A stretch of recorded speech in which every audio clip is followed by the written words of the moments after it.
En el nombre del Padre, del Hijo y del Espíritu Santo. Amén. Dios te salve María, llena eres de gracia, el Señor es contigo. Bendita tú eres entre todas las mujeres y bendito es el fruto de tu vientre Jesús. Santa María, Madre de Dios, ruega por nosotros pecadores, ahora y en la hora de nuestra muerte. Amén.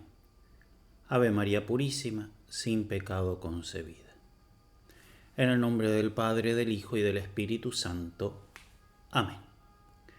Bien, vamos a ver muy velozmente, en 3 pequeños videos, un capítulo del libro del padre Lorenzo Sales, que se puede decir que es en realidad un libro de José Alamano.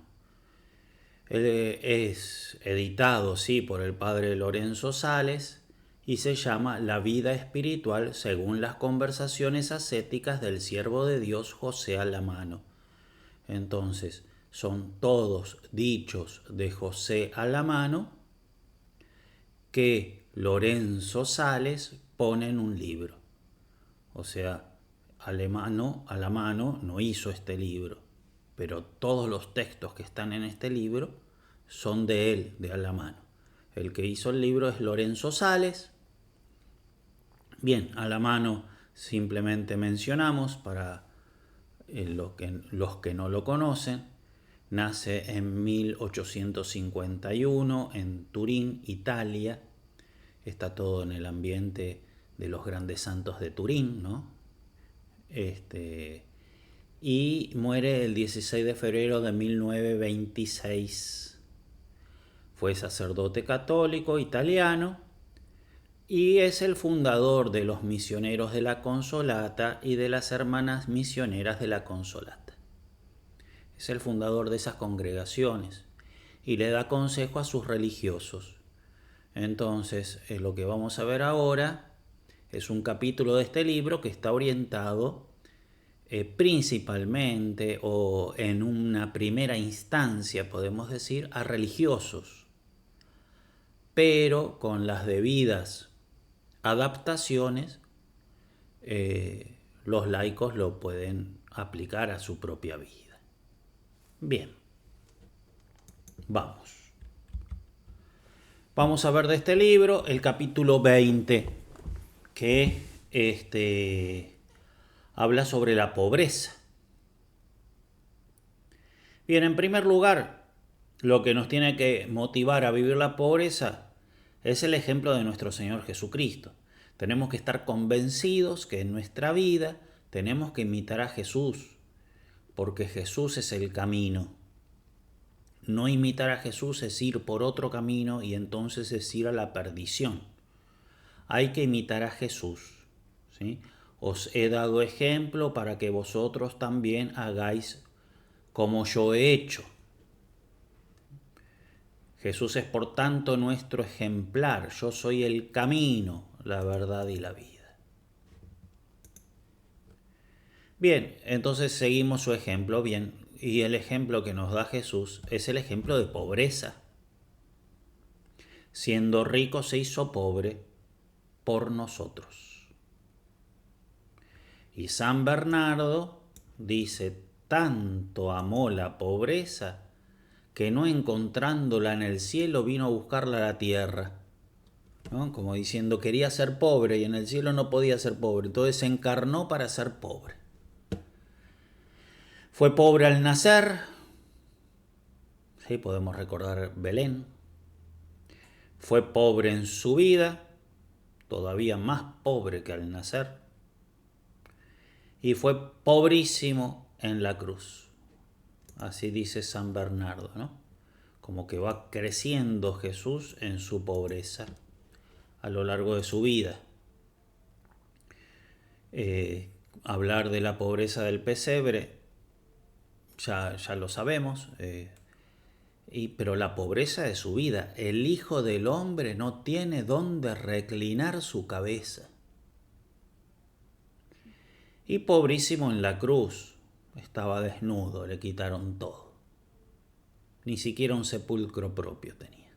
Bien, entonces vemos cómo Jesús fue pobre Y entonces, si nosotros queremos seguir el camino de Jesús, tenemos que vivir pobremente.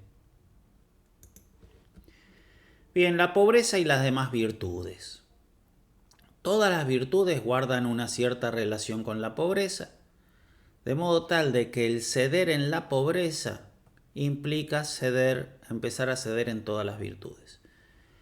Y el autor recoge la relación que tiene en primer lugar con las virtudes teologales, fe, esperanza y caridad. Se relaciona con la fe. ¿Por qué? Porque la pobreza es enseñada por Jesús. De modo tal de que no amar la pobreza va en contra de las enseñanzas de Cristo. Lo enseñó Cristo. Entonces, tengo que tener fe en lo que dijo Cristo. Y Cristo dijo que tenemos que ser pobres. De modo tal que el que no cree en la pobreza, no cree. ¿Sí? Y nosotros muchas veces no creemos en la pobreza. Nos dan lástima a los pobres y admiramos a los ricos, ¿no? Es verdad, tenemos que ayudar a los pobres, eso es verdad. Pero tenemos que tener fe en que la pobreza es el camino para la perfección. Bien, entonces no valoramos la pobreza y entonces eso es una falta de fe. Contra la fe muchas veces estimamos más a los ricos, a pesar de que Jesús dijo, bienaventurados los pobres. Va evidentemente también contra la esperanza, porque la esperanza mira hacia el cielo y no hace caso de las cosas de esta tierra, mientras que el que no está dispuesto a ser pobre pone su felicidad, su esperanza en las cosas de este mundo. Evidentemente va en contra de la esperanza. Una anécdota, ¿sí? San José Cotolengo, cuando una hermanita vino a quejársele de que solo le quedaba una moneda y quedaban más de 100 internos para dar de comer, le quitó la moneda y la arrojó por la ventana, diciendo, así aprenderás a confiar en Dios y no en la moneda. ¿No? Bien, está relacionado también con el amor a Dios. Evidentemente, sin la pobreza de espíritu tampoco puede suscitarse el amor de Dios. ¿Por qué? Porque nuestro corazón tiene sus fuerzas. Y si yo amo las cosas de este mundo, no soy pobre. Si yo amo las cosas de este mundo, evidentemente mi corazón pierde fuerza en el amor a Dios. Además, las cosas de este mundo y Dios son contradictorias, no se pueden amar. No solamente me quita fuerza, sino que en cuanto al contenido son contrarios. Son contrarios. Entonces, evidentemente, la falta de pobreza va en contra del amor de Dios. Para amar a Dios con todo el corazón, no debemos tener ataduras de ninguna clase, especialmente a las cosas, porque de lo contrario el corazón se divide. Y después también en cuanto al amor al prójimo. Para poder realizar muchas cosas en favor del prójimo, ayuda a tener el corazón alejado de las cosas de aquí abajo. Si estamos apegados a las cosas, muchas veces vamos a dejar de practicar la caridad por el amor a las cosas, porque no vamos a sacrificarlas. Está relacionada también la pobreza con otras virtudes, particularmente con la humildad.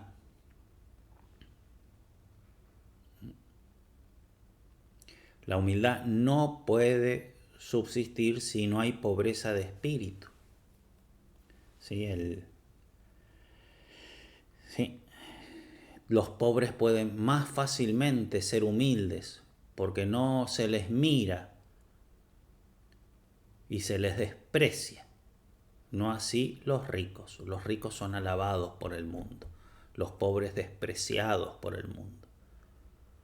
De modo tal de que la pobreza ayuda a la humildad, mientras que la riqueza le pone un obstáculo. Por otra parte, la pobreza guarda la castidad. No se es casto si no se es mortificado. Y la pobreza se acompaña muy bien con la mortificación, cuando uno la acepta. Estamos hablando principalmente de la pobreza de espíritu, de nada vale no tener nada, pero estar añorando las cosas. Entonces con el corazón amo las cosas, por más que de hecho no las tengo, ¿no? Entonces, en cambio, el que ama la pobreza, ama el no tener cosas, se mortifica, se niega en muchas cosas muy fácilmente, y entonces al adquirir esa fuerza de la voluntad de negarse a sí mismo, puede llegar mucho más fácilmente a la castidad. Después también el tema de la pobreza en los alimentos, particularmente ayuda a la castidad, porque en el fondo si bien son dos virtudes distintas, están muy relacionadas la templanza en el comer con la castidad, ¿no? Porque siempre se trata de controlar nuestro apetito concupiscible. Lo mismo el celo por la salvación de las almas, ¿sí? Muchas veces nuestro apego a las cosas van a ser de obstáculo a nuestra preocupación por la salvación de las almas. Bien, entonces fíjense cómo la pobreza se relaciona con muchas virtudes y la falta de pobreza pone a las otras virtudes obstáculos insalvables. De modo tal de que es imposible llegar a la perfección de la fe si no se es pobre de espíritu. También a la esperanza, también a la caridad, a la humildad, a la castidad, al celo. Bien. Segundo, entonces hemos visto que tenemos que imitar a Cristo, ¿sí? El primer punto. El segundo punto, cómo se relaciona con otras virtudes. El tercer punto, la pobreza en las congregaciones religiosas. Se puede aplicar de modo análogo, ¿no? Porque así como vamos a ver que las congregaciones religiosas que defeccionan de la pobreza se arruinan, nosotros podríamos decir que eso se aplica también a las personas en particular. Las personas que defeccionan de la pobreza se arruinan su vocación, arruinan su vida espiritual, ¿no? Entonces una persona que ha avanzado en la vida espiritual, si se deja arrastrar por el deseo de las cosas de este mundo, ese avance que hizo en la vida espiritual se va a deshacer, ¿no? Entonces, de alguna manera podemos aplicar a todos esto que vamos a decir ahora. Bien, la pobreza y las congregaciones religiosas. Todas las congregaciones religiosas ponen en primer lugar la pobreza. En primer lugar. Como que la pobreza es lo primero. Parece que se le debería dar precedencia a la obediencia, como a la más excelente, porque uno dona en la obediencia totalmente su voluntad. Aparte es doctrina clásica de la espiritualidad que de los tres votos que hacen los religiosos, pobreza, castidad y obediencia, el de obediencia es el más perfecto, porque con el de pobreza donamos cosas exteriores, con el de castidad nuestro propio cuerpo, en cambio con el de obediencia nuestra voluntad es el más profundo en el fondo.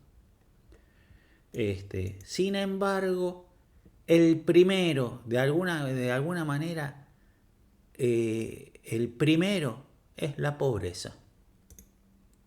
Es la pobreza.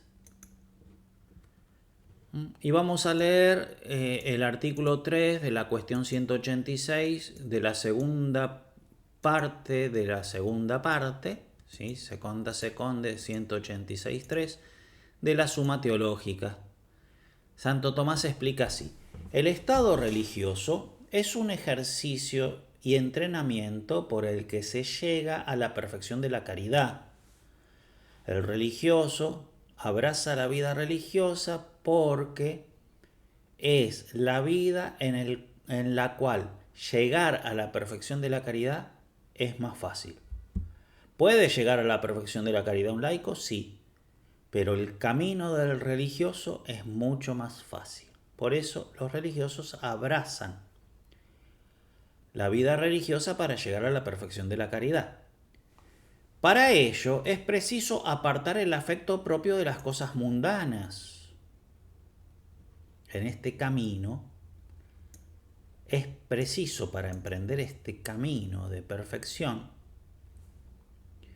es preciso apartar el afecto de las cosas mundanas, pues dice San Agustín: te ama menos el que ama algo fuera de ti y no lo ama por ti.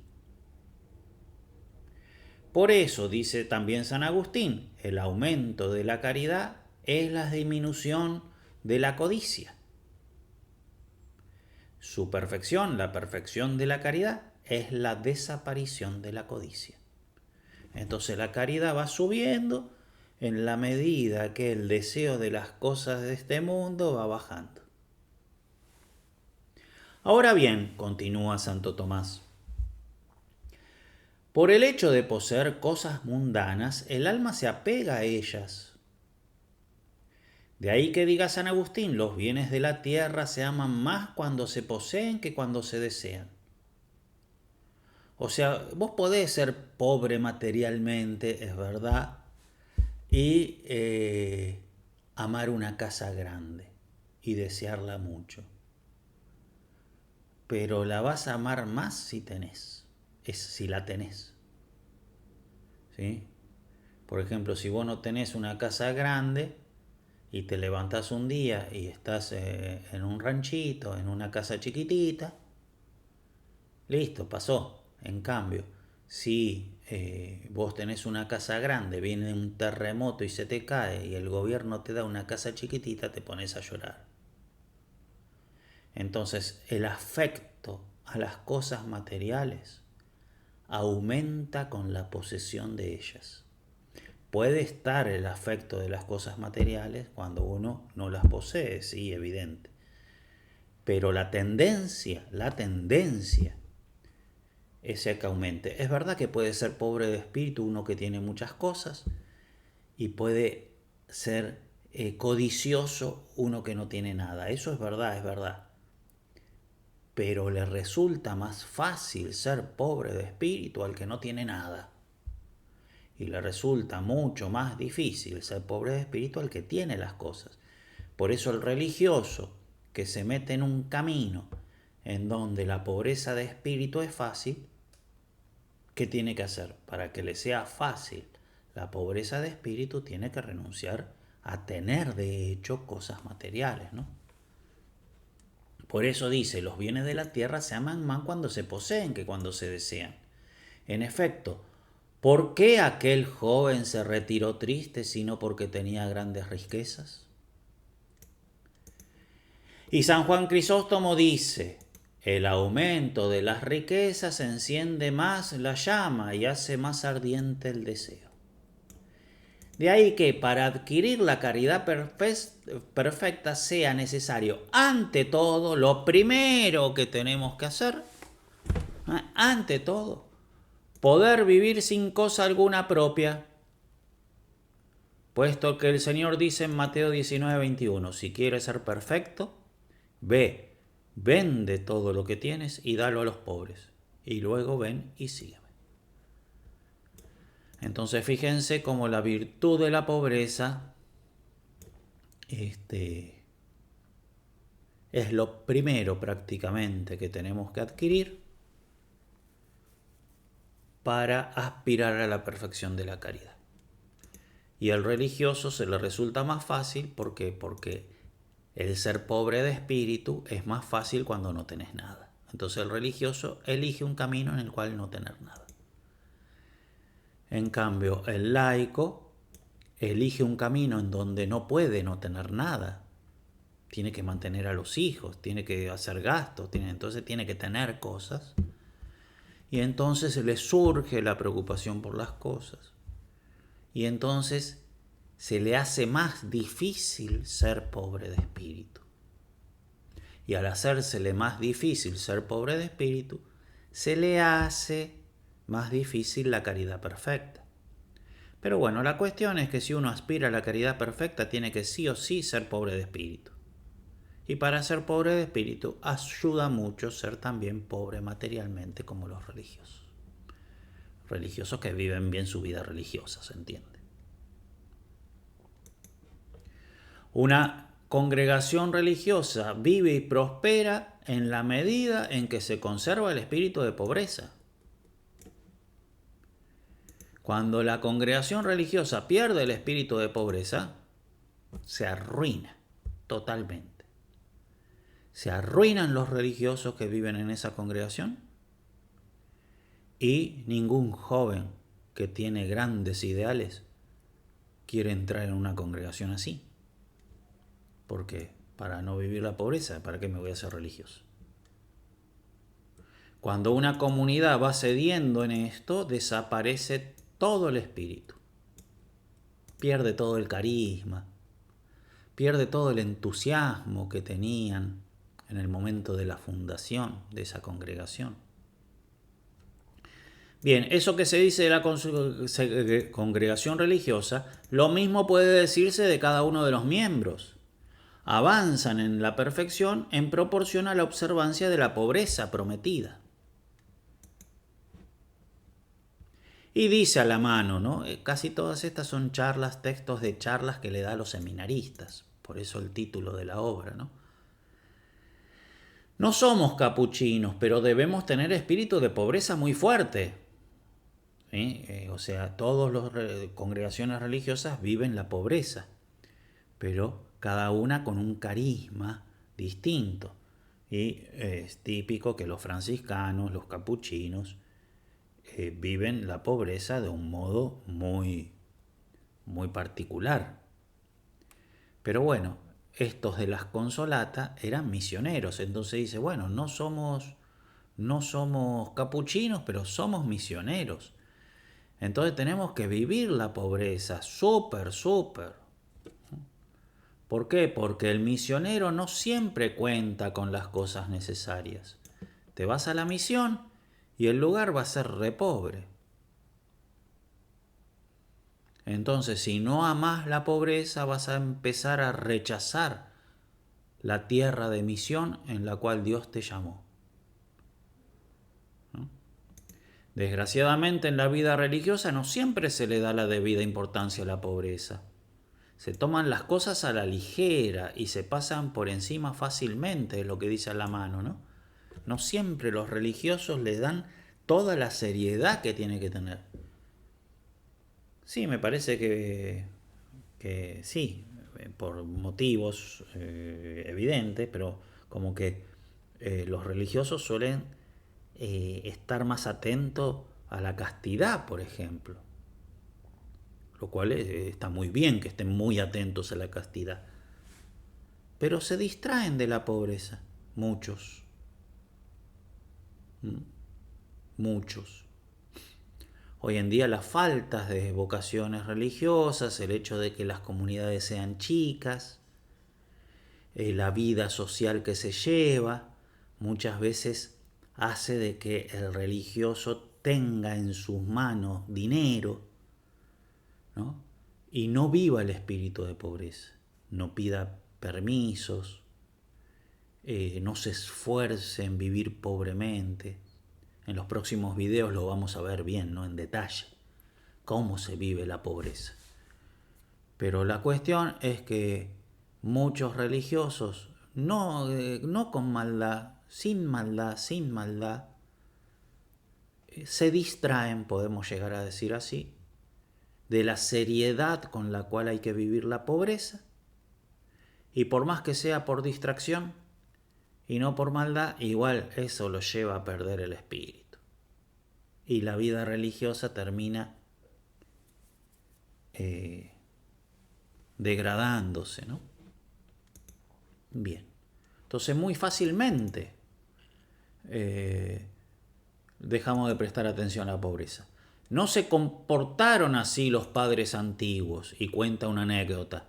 Quédate con tu dinero para la perdición, dijeron de aquel religioso a quien encontraron después de muerto dinero y con ello lo sepultaron, ¿no? Entonces este religioso no podía tener dinero propio y cuando se muere, en su cuarto, en su celda, le encuentran plata escondida.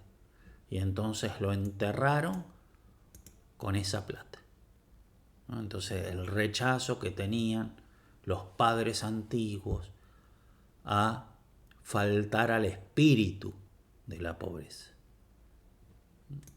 Debemos dar importancia a este voto. Si se observa la pobreza según la regla y el espíritu, la comunidad será bendecida por Dios. En cambio, cuando se descuida el voto de pobreza, la comunidad se acerca a su fin. Bien, esto es simplemente introductorio para mostrar la importancia de la pobreza, que la veremos en detalle en los próximos 2 videos. Que la Virgen nos afiance en el entusiasmo de vivir la pobreza. En el nombre del Padre, del Hijo y del Espíritu Santo. Amén.